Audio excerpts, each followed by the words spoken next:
La igualdad a la que nos estamos refiriendo es una igualdad de acceso al derecho.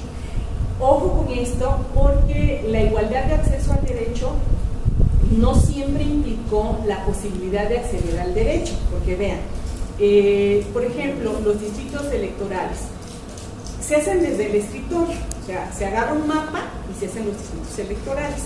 Y entonces resulta que en el mapa les faltó la barranca esa que no les permite pasar, y entonces no hay puente. Pero si quieren ir a votar a la casilla que les corresponde, porque es un distrito, pues le tienen que dar una vuelta de casi 4 horas para ir a votar. Y entonces se entiende que los carruseles todavía sobrevivan en varios estados de la República, porque no hay otra manera de ir a votar. Es decir, a ver, ¿quién va a pagar la camioneta que cuesta 5 pesos de ida y 5 pesos de vuelta cuando la persona a duras penas levanta que le pagan el kilo de lo que cosechan 6 pesos? O sea, es casi 2 horas de su tiempo y se va a perder todo el día nada más para ir a votar. O sea, ¿quién va a ir a votar? Nadie va a votar así.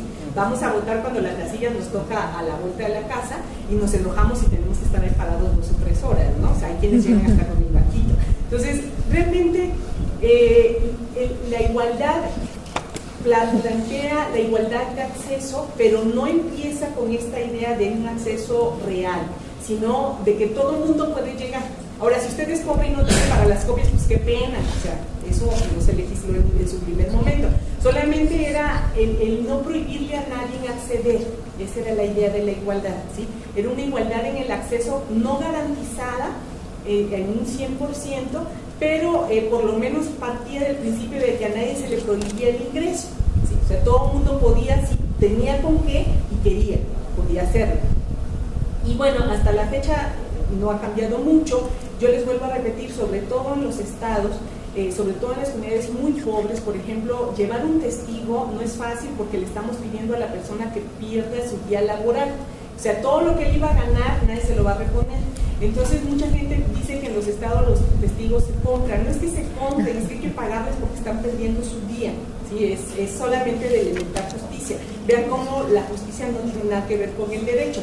Es un ideal meramente ético. Pero esta igualdad que nos está marcando aquí el doctor Ramírez tiene que ver con esta igualdad de acceso, no garantizada, pero que ahí está. Es un primer momento, es como una parte de la evolución en el derecho. Dice, de libertad y de justicia, de libertad porque además hay que entender que es un estado libertario, o sea, el estado en el que nace el derecho es un estado que pugna por la libertad.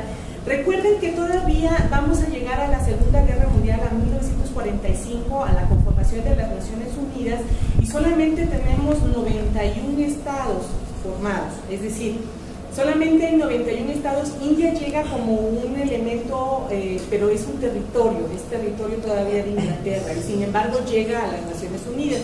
Posteriormente se hará estado.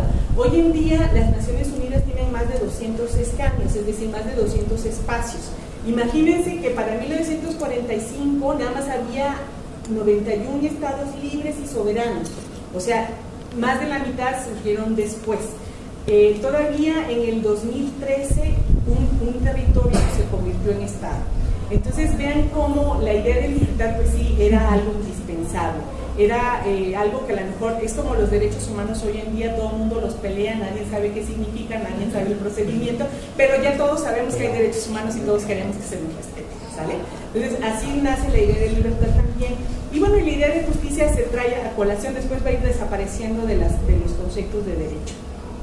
Dice a continuación, una nota común de los sistemas sociales designados como derecho es que son órdenes coactivos en el sentido de que reaccionan con un acto coactivo, esto es, con un mal, como la privación de la vida. Ante ciertas circunstancias consideradas indeseables en cuanto socialmente perjudiciales, en especial ante conductas humanas de este tipo, un mal que debe infligirse contra la voluntad del que lo padece, inclusive de ser necesario recurriendo a la fuerza física, es decir, coactivamente. Vean, esta idea de lo coactivo, casi siempre cuando decimos coacción, vamos a pensar en fuerza física, casi siempre. Sin embargo, el derecho ya en el Estado liberal van a ser con lo que llaman en política el mandato de ley. Nosotros lo ocupamos poco en derecho, pero en ciencias políticas es muy recurrente la palabra, no usamos la palabra coerción, hablamos del mandato del derecho, el mandato, lo que nosotros hoy diríamos el mandato de poder, el imperativo de poder, lo que obliga en el derecho. Siempre hay un tercero que obliga. Y eso, cuando se litiga, es fácil de entender. Ahí está el juez que nos obliga. Siempre hay una autoridad que nos obliga.